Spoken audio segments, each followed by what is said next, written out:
Hi guys, good morning, good morning. I-experiment tayo ngayon. So, kag-video kag-gising natin at nag-prepare tayo sa mga ingredients natin. So, may nakikita kasi tayo, ganyan nakikita.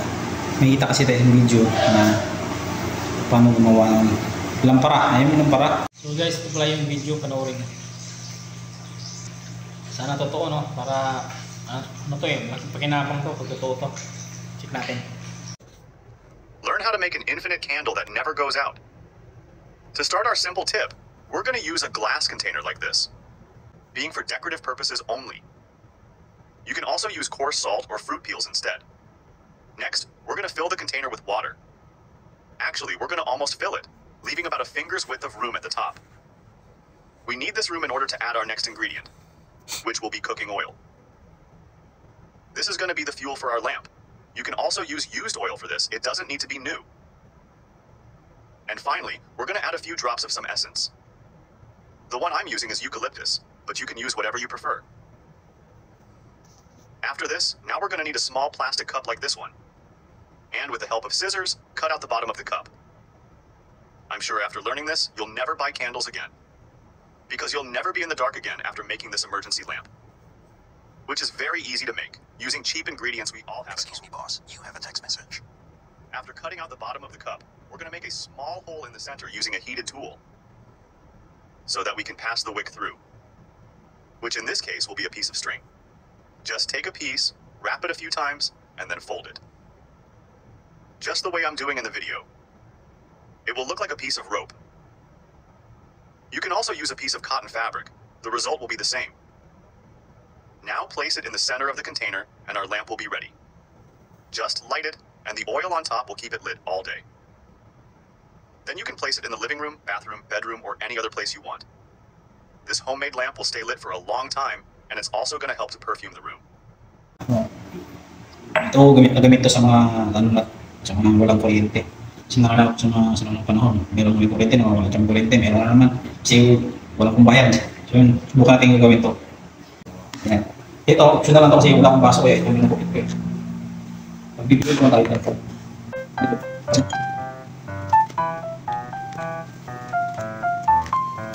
Tapos yung natin ito. Relax lang. Ito pa sa likid. Ito yung natin butasan. Yun. Butas na siya. Yan. Siguro yan. Ganyan. Ayun.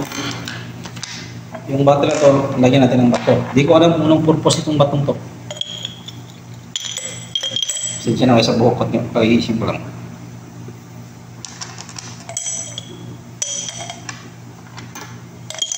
Yan. Tapos yan, yung bato. Lagyan natin ng tubig. Si yung sabi. Yung tubig hanggang dito. Kasi may lalagay pa tayo niya. Tingnan natin yung effective kung baka scam yun.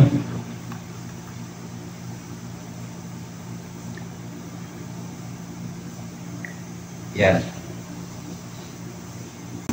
Use oil optional. Pwede yung cooking oil daw. Pwede yung cooking oil. Saka yung bagong oil. So tingnan natin. Ito ata yung ano sa kanya.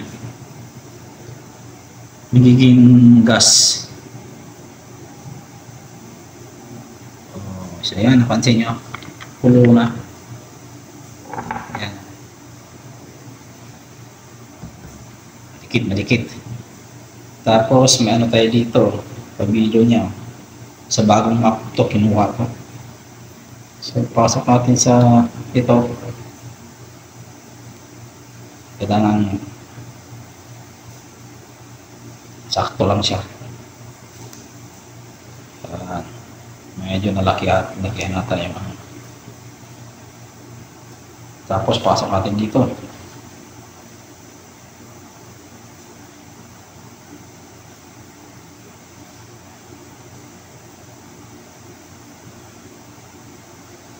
Tingnan natin yung effective. Maka-scam yun. Ito yung lampara na yan.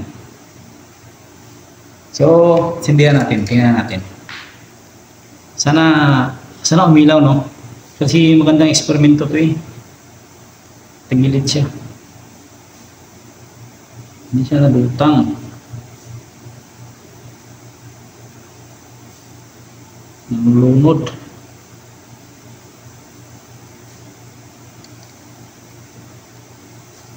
Sa palpak ata yung ginawa natin ha.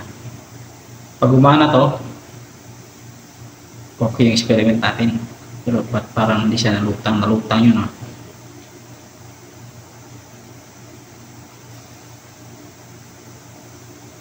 Nalutang yun sa kanya eh. Tingnan natin. Yan, sinedihan na natin no. Kasi siya nalutang. Matay.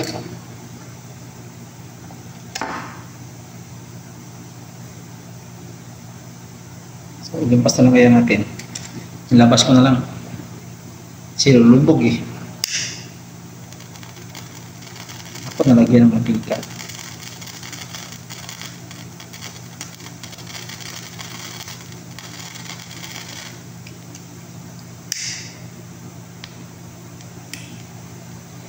Tingnan natin kung maano siya.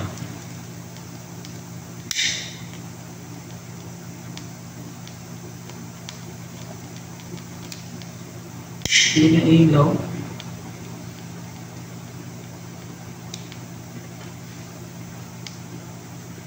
Wala, tanggal oh. Ito ba? Kilit. Hihitin natin.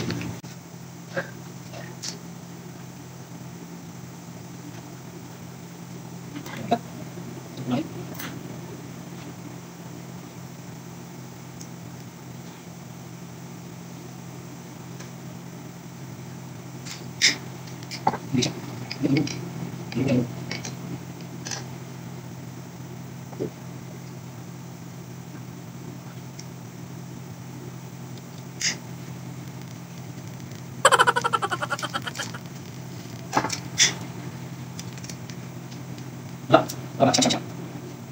Jangan. Ini Pak.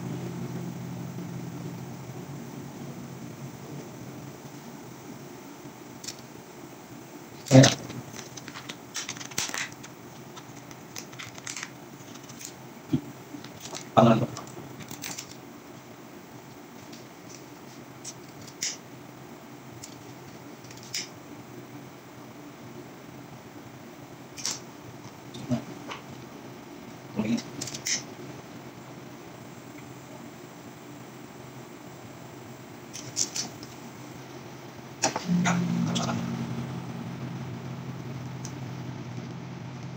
Nyari. Ini Pak.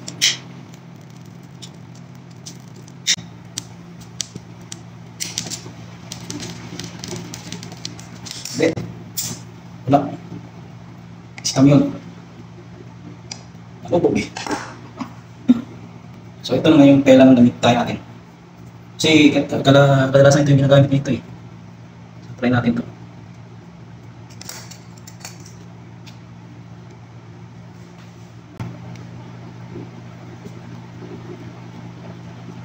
Yan. Papat natin. Yan na. Tayo natin.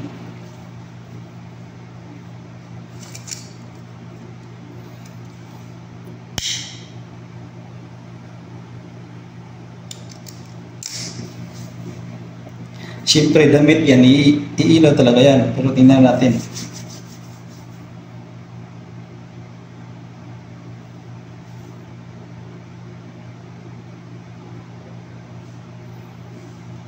Hindi ako naniniwala doon kasi hindi absorb yung ano, hindi naman umangat yung ano, nasa baba lang.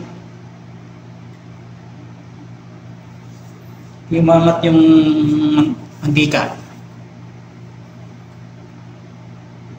Saka yung bato, hindi ko alam kung anong purpose nitong bato dito. Yung nilagay natin dyan, tubig saka pika. Kasi yun yung nakita natin eh. Tingnan natin kung anong yung resulta nito. Paumpos na yung ano niya. Hindi mo na humigop.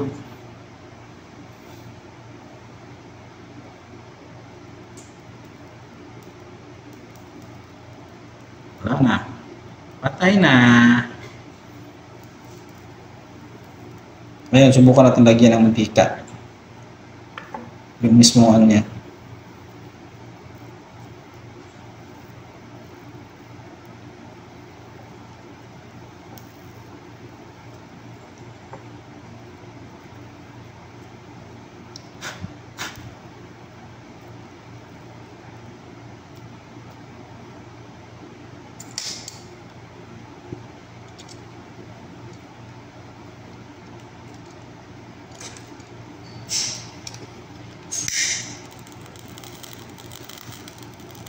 Kasi di ba binababad sa amin yun?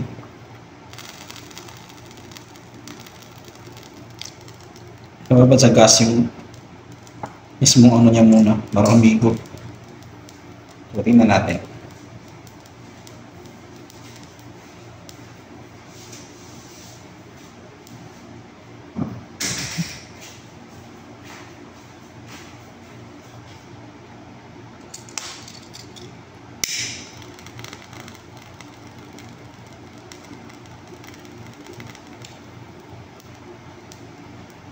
Dapat.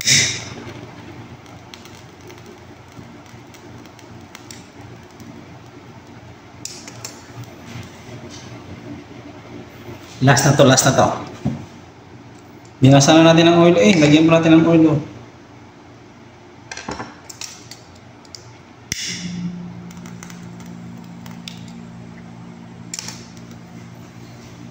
Pag namatay pa to, wala yung scam yan. Yung unang ano niya Tingnan natin pabilo ba tawagin yun. Tingnan natin. Tagalin natin siya kung di siya nakamatay. 10 minutes. Pag hindi namatay to, sabihin effective yun, pero kailangan mong lagyan yung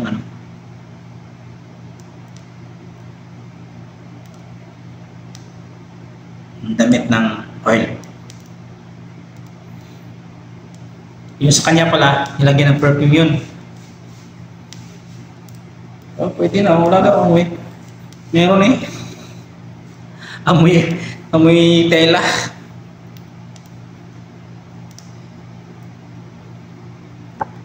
Ayan. May bato, may ilaw na siya.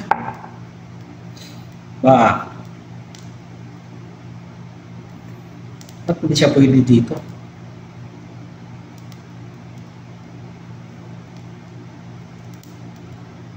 Feeling ko dito magtatagal kasi paubos yung paubos na yung damit.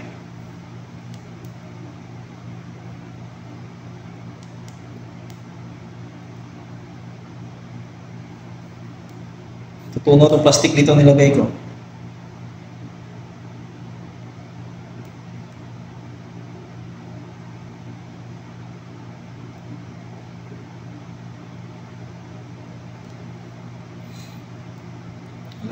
Nabutas na. Dito sa ilalim, tingnan mo.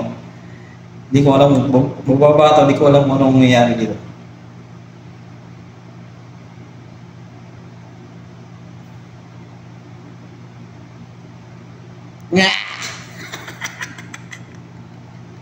Wala na. Tunaw yung plastic, butas Yan. Walang iya, butas. Baba natin. Wala. Bro, I don't know that is scam. That is scam, bro. That is scam. It's not real. Baka naging yung gas niya yung ewan. Saka yun na yun. Scam. Dito yun. Lagay na lang kayo ng gas. Tapos yung pabilo, isang lagay nyo lang, wala na. Kunting isaw-saw yung konti, yung pabilo niya, dulo, ilaw na yung gas. Yung tubig tsaka mantika. Scam. Bye, thank you for watching.